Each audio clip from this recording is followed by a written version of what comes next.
O Comitê de Bacias Hidrográficas do Rio Paraíba do Sul aprovou a liberação de cerca de 19 milhões de reais para projetos de recursos hídricos. O valor vai beneficiar várias cidades que fazem parte da bacia hidrográfica em projetos de saneamento básico, restauração florestal, controle de perdas de água, drenagem fluvial e educação ambiental.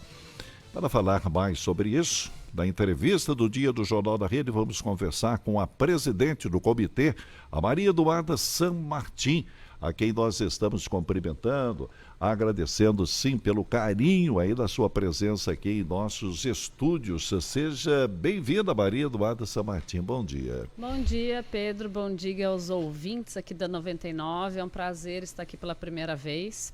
Então, estou muito contente para conversarmos um pouquinho, esclarecer algumas dúvidas logo de manhã, agora no dia 9. Seja bem-vinda, viu? Não vou deixar para o final, não. Já deixa eu abraçar, porque eu gosto muito dele, né? Então, na abertura, abraçar aí o seu pai, né? Meu querido Eduardo San Martin, que está lá em São Paulo, nos acompanhando nesse momento. Sim, sim. Há algum tempo eu não o vejo pessoalmente, né? Mas estou acompanhando sempre o seu trabalho.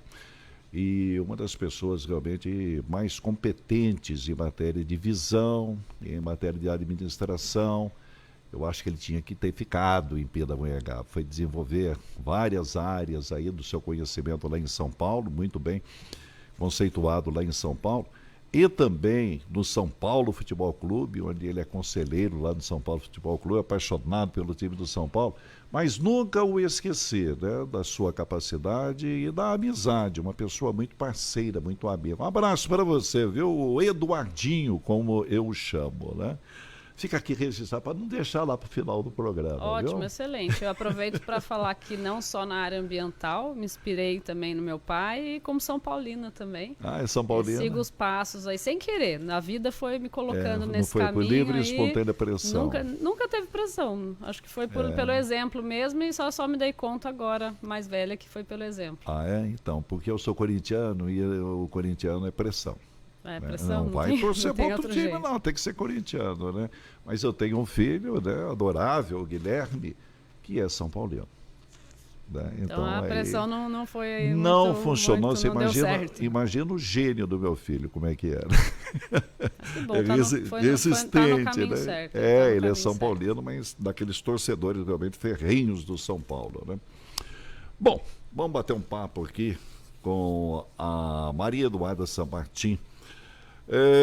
Maria Eduarda, quais os critérios que foram utilizados para a escolha dos projetos?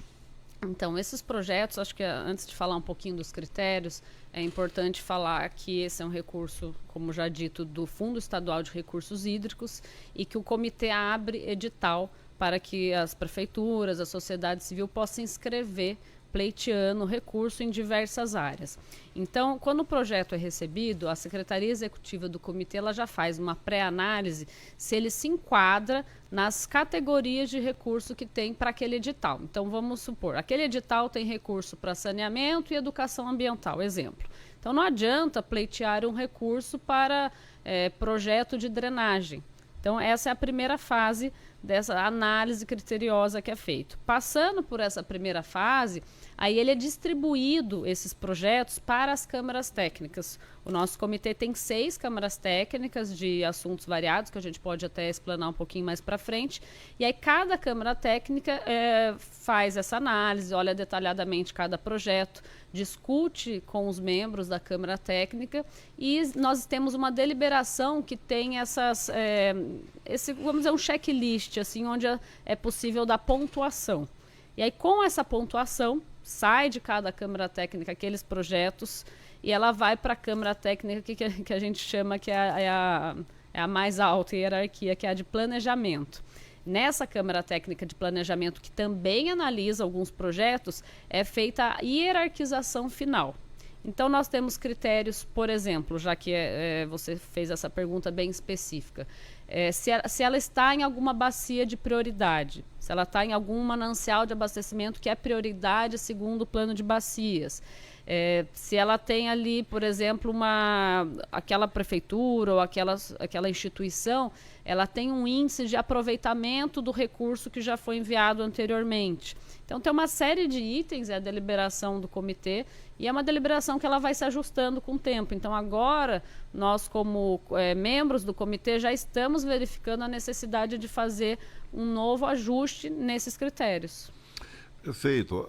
É um valor considerável, né? Como é que é o acompanhamento da realização desses projetos? Como é que é feito? Então, esse acompanhamento ele vem a princípio do agente técnico. O que é o agente técnico?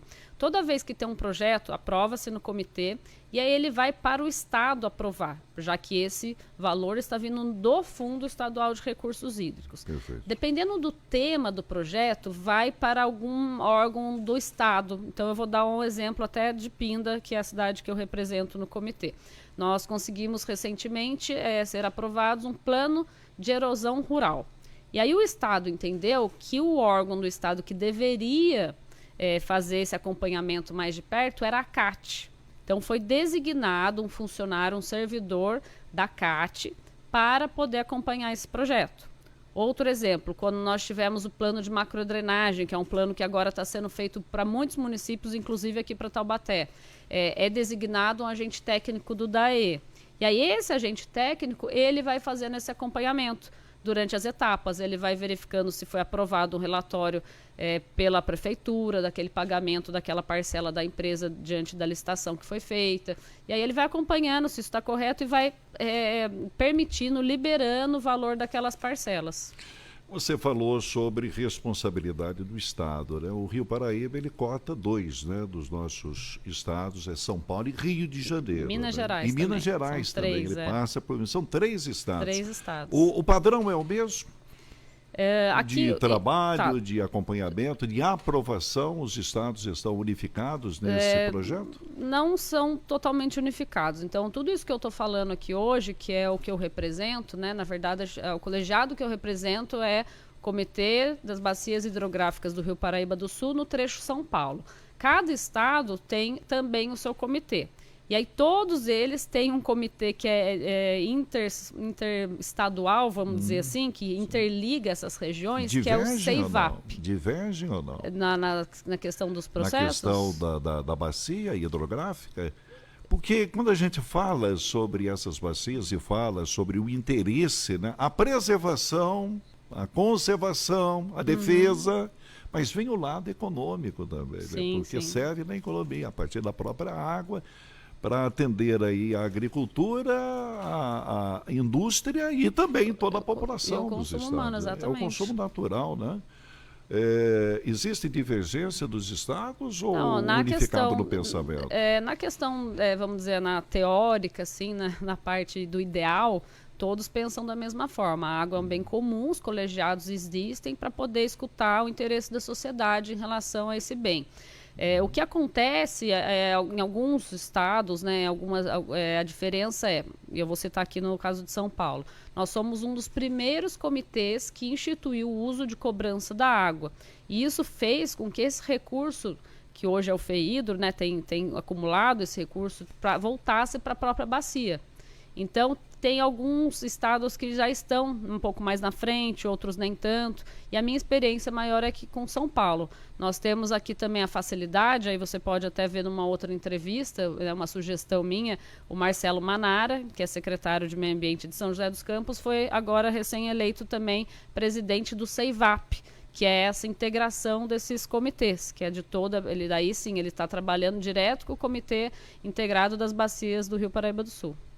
Muito bem, super interessante. Nós vamos com o intervalo comercial da 99 FM e depois do intervalo tem a condição das estradas com Marcelo Pacífico. Eu continuo na rede social nesse momento conversando com Maria Eduarda San Martin. Maria Eduarda San Martin, que é presidente do Comitê das Bacias Hidrográficas do Rio Paraíba do Sul e secretária de Meio Ambiente de Pindamonhangaba. Você falava sobre os comitês, né, que aprovaram a liberação de cerca de 19 milhões de reais recursos, né, que podem beneficiar, devem beneficiar várias cidades que são servidas pela bacia, né, do Rio Paraíba.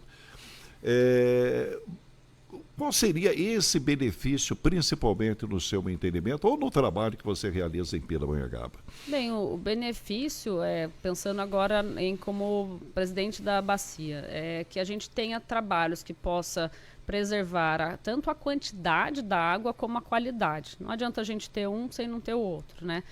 Alguns anos atrás, nós temos escutado com frequência, se eu não me engano, em 2012 foi uma crise hídrica bem mais grave, onde se falava muito da escassez da água. E isso veio à tona em pouco tempo. Se você for ver 40, 50 anos atrás, não existem muitos relatos de vai acabar a água. Ainda mais que o nosso país é um país com muita abundância de água. Há anos atrás houve uma crise, então, né? Se eu não me engano, foi 2012. 2012, que inclusive uma crise... o Geraldo Alckmin, quando governador de São Paulo, ele era o governador da época, né? O trabalho aí de transpor essa água de outras bacias, de outros locais para a capital e Grande São Paulo, por exemplo. Exatamente, isso aconteceu aqui com a nossa região, demorou para acontecer, mas se eu não me engano, até se alguém aí do comitê estiver me escutando, me ajude para ver se eu não estou cometendo nenhuma falha aqui na informação. Houve essa crise hídrica maior e aí foi a partir dela que se teve que pensar em soluções. E aí houve essa transposição.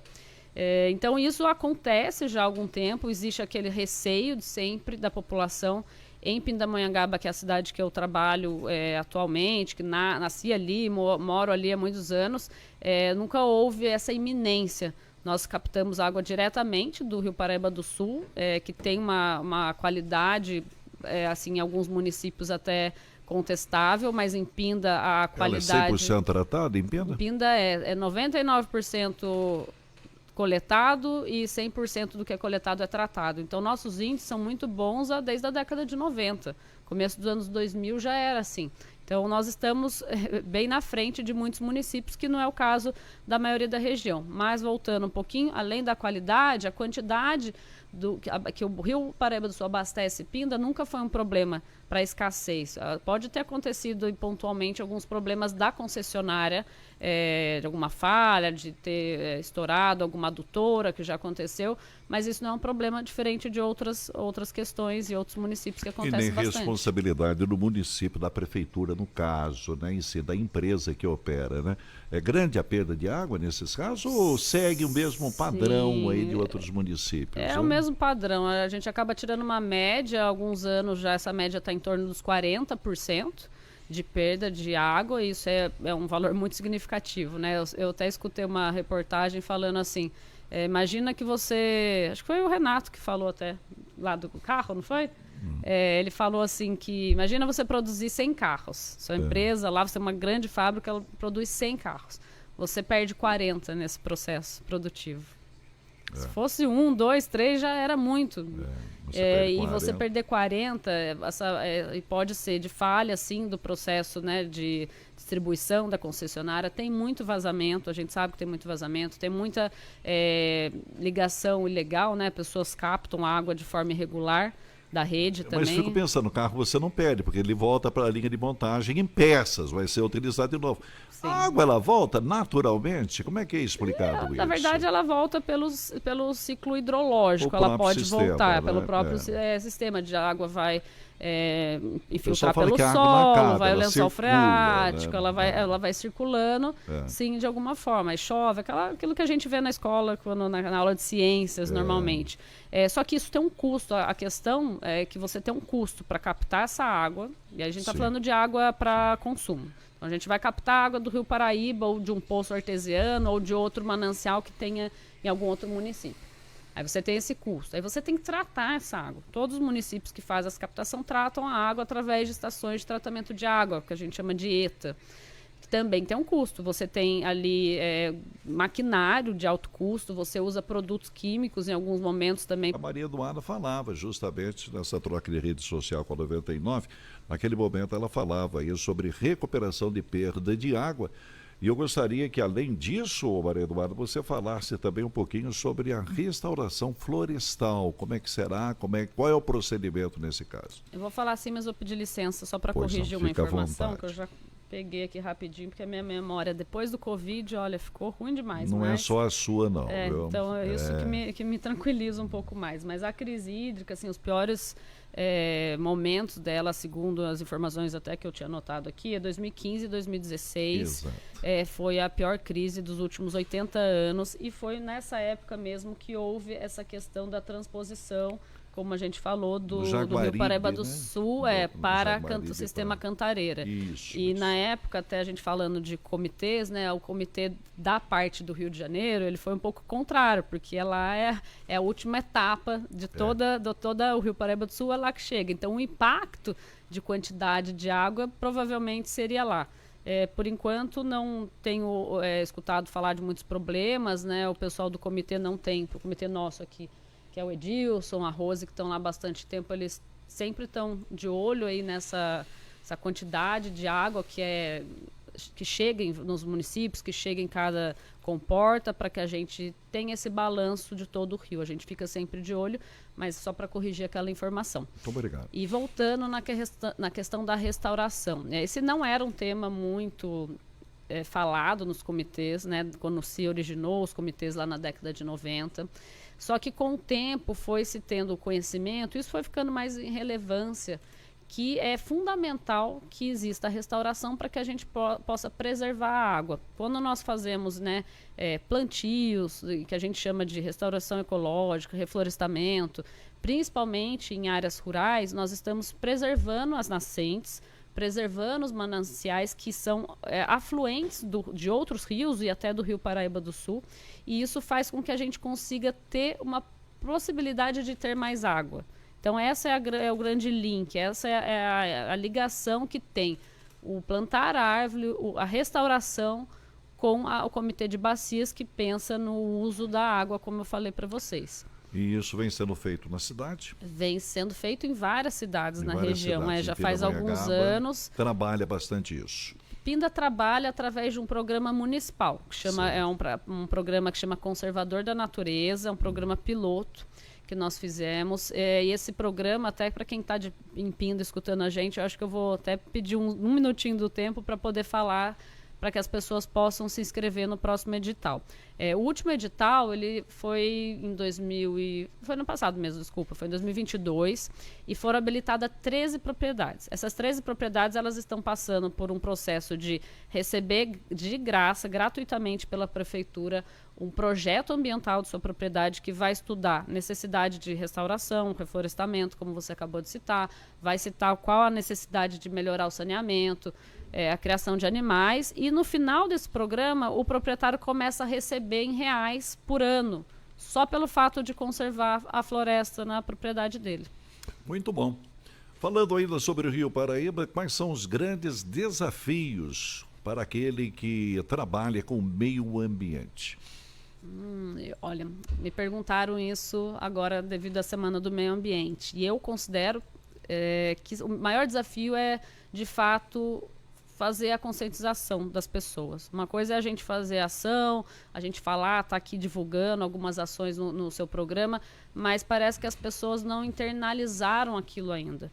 Como o impacto do meio ambiente ele não é imediato, ele é a médio e longo prazo, as pessoas não se importam em fazer coisas inadequadas, vamos dizer, em jogar um lixo na rua, em não ter a ligação de esgoto na sua residência. A gente ainda tem muita gente que a rede passa na frente e a pessoa não lança o esgoto na rede.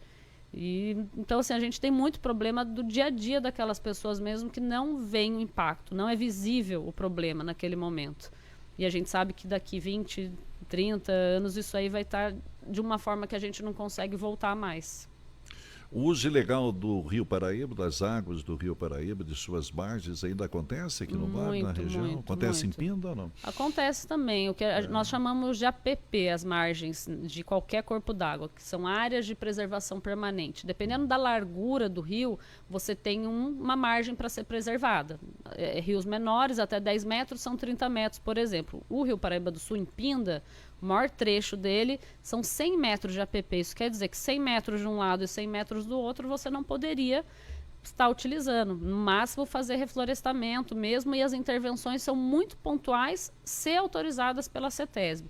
E nós já vimos construções, existem sim empresas até hoje, ou mineradoras. Isso eu não estou falando em Pinda, eu estou falando em toda a região, tá? De forma geral. Agricultura que eles captam a água do Rio Paraíba. Eu ia perguntar, Maria Eduarda, o quanto o Rio Paraíba ainda é poluído?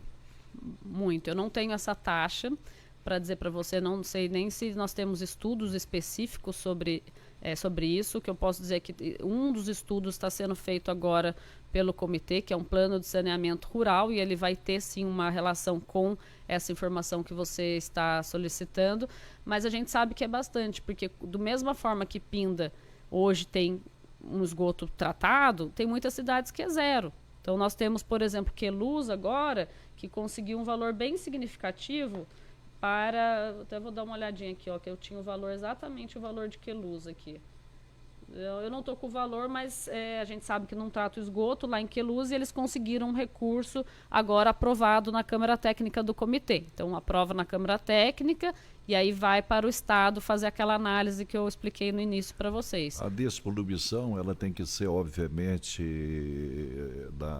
do surgimento do rio, para que você venha sendo feito o trabalho. Não adianta você fazer aqui, porque ele chega contaminado. Da cabeceira para a Foz, que é lá no Rio de Janeiro. E isso vem sendo feito ou não? Então, na cabeceira, as primeiras cidades, ela até pela pureza, vamos dizer, ali do rio, pela possibilidade de estar mais limpo, já que a gente não tem uma intensidade de lançamento ali, você tem água de melhor qualidade. E aí nas outras cidades onde você tem esse uso, cidades mais populosas, a indústria não é um problema.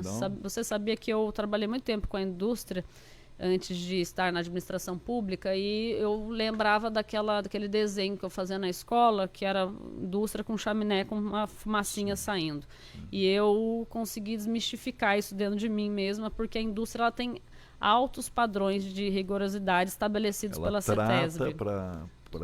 Emissão atmosférica, a própria questão de lançamento no corpo d'água, ela tem que seguir rigorosamente os padrões estabelecidos. Perfeito. E isso é algo muito importante de se falar. E claro que existem exceções, e essas exceções são denunciadas, fiscalizadas e podem impactar. À fiscalização e à lei. Sim. Né, o grande problema é sempre o esgoto. Na maioria dos rios, o problema é o esgoto. Em alguns locais tem essa questão de outros tipos de resíduos também. Eu quero agradecer a sua presença aqui, um papo super interessante, né, com a Maria Eduarda Sabatim, presidente do Comitê das Bacias Hidrográficas do Rio Paraíba do Sul e secretária de Meio Ambiente de Pindamonhangaba. Prazer contar com você aqui.